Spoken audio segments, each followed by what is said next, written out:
convite, né? Provavelmente, se você tem interesse em migrar para Portugal, você já ouviu falar nesse termo. E provavelmente também, recentemente, você deve ter ouvido falar alguma coisa sobre CPLP, cidadãos de língua portuguesa, benefícios relacionados à carta convite. Como será que isso funciona? Então, se você tem interesse nesse tema, fica aí que a gente já volta.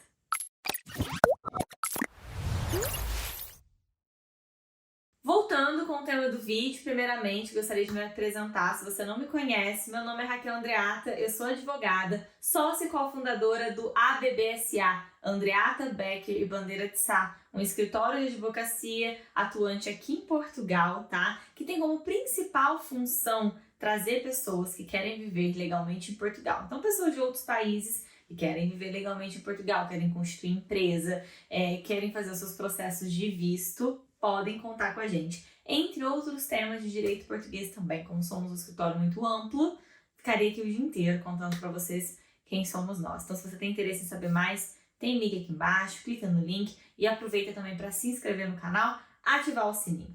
Vamos direto agora, sem enrolação, para o vídeo do tema de hoje. Carta convite, ultimamente, virou um tema muito frequente de discussão, porque desde que houveram as alterações recentes na Lei de Estrangeiros aqui de Portugal, passou-se a considerar dois tipos de carta convite, tá? Vai existir agora, e é sobre isso o tema do vídeo de hoje, as peculiaridades da carta convite, porque agora existem dois tipos diferentes.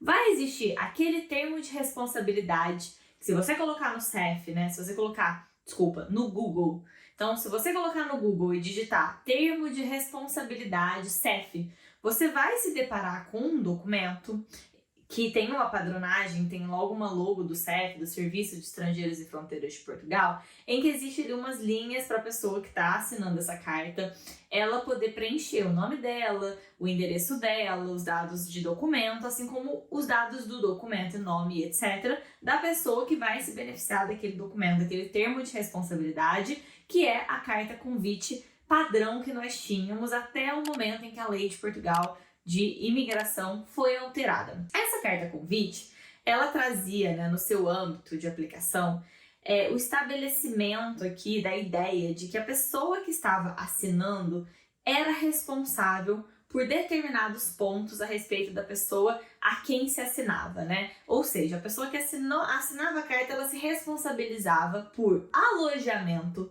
e afastamento deste cidadão de território nacional em caso de necessidade. O que é que isso significa, né? Significa que se a gente tem uma carta convite para fornecer alojamento a uma pessoa e essa questão do afastamento, que é uma pessoa veio para Portugal sob sua responsabilidade, porque você está assinando a carta convite, para ficar na sua casa, porque você disse que ela ficaria, você assinou um documento a confirmar isso.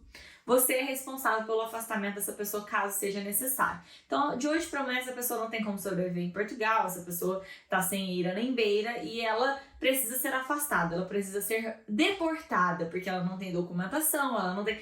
Você é o responsável por levar essa pessoa, tá, até o aeroporto, colocá-la num voo e mandar ela para casa, tá? Então, essa é uma responsabilidade de quem assina o termo de responsabilidade clássico que a gente sempre teve e continua a existir. Ocorre que, a partir do deferimento das novidades legislativas relacionadas à Lei de Imigração em Portugal, surgiu também o acordo CPLP, que são para cidadãos de língua portuguesa, em que o Brasil, obviamente, por falar português, se beneficia, né, de algumas prerrogativas que são exclusivas sobre vistos solicitados por cidadãos de língua portuguesa. Entre eles, a possibilidade de estar isento de algumas documentações ao solicitar esse tipo de visto, né? Então, se você tem uma carta convite, um termo de responsabilidade mais abrangente do que aquele anterior,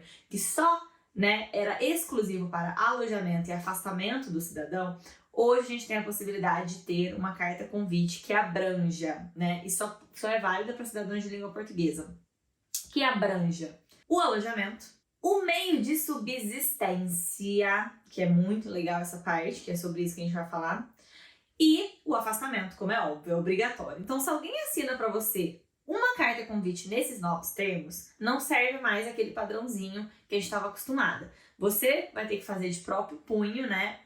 Tendo como base a carta convite antiga, alterando ali apenas a menção, né? A própria carta convite antiga já fala do afastamento e já fala do alojamento. Então você colocar e incluir, porque o CEF ainda não disponibilizou nenhum modelo padrão, eu já procurei e não encontrei. Então, para os nossos clientes do escritório, a gente tem feito nós mesmos essa carta convite CPLP, tá? E tem dado certo.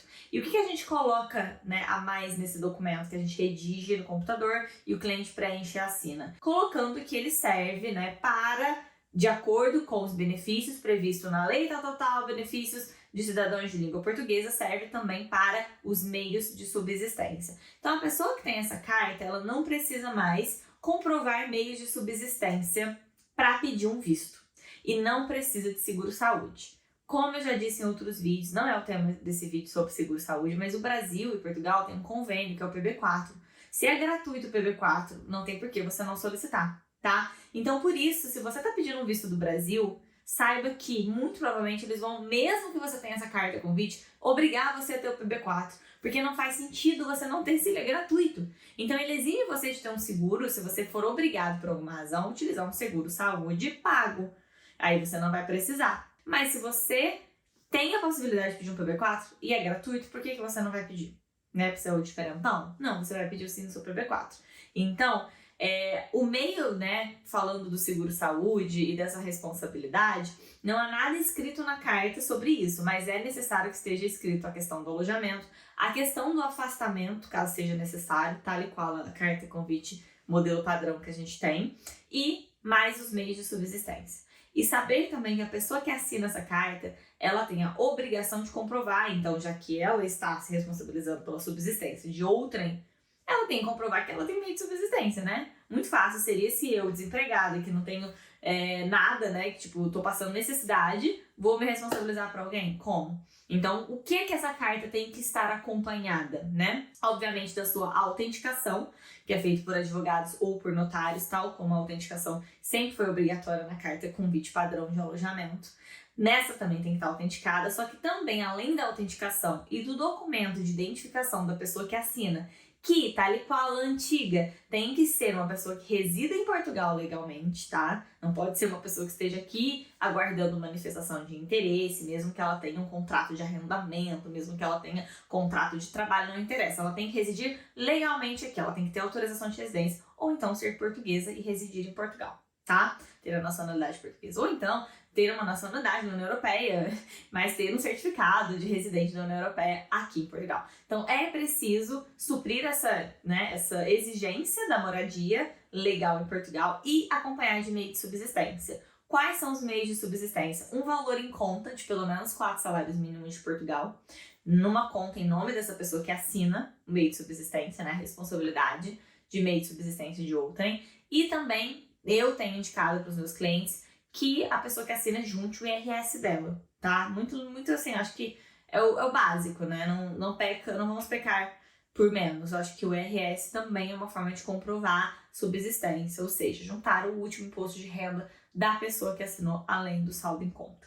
Espero que tenha ficado claro para vocês essa diferença dessas cartas convite, embora ambas sejam carta convite ou termo de responsabilidade, são coisas distintas e uma não anula a outra, ambas continuam existindo. Em alguns casos, a carta convite, termo de responsabilidade de alojamento, e em outros casos, um termo de responsabilidade mais amplo, alojamento, subsistência e afastamento do cidadão de países terceiros, caso seja necessário, aqui de Portugal. Espero ter ajudado você com esse tema, eu sei que tem muita gente confusa com isso, tá? Não esquece, mais uma vez, de deixar o seu like, de comentar, de compartilhar esse vídeo no grupo do WhatsApp, compartilhar com aquele seu amigo que você sabe que está em processo, né, para vir para Portugal, que está pensando, que está se planejando. Fique atento aqui no canal, porque a gente está postando, eu e as minhas sócias, doutora Mayara e doutora Gabriela, nós postamos toda semana conteúdo para vocês, tá bem? Um beijo grande e até a próxima!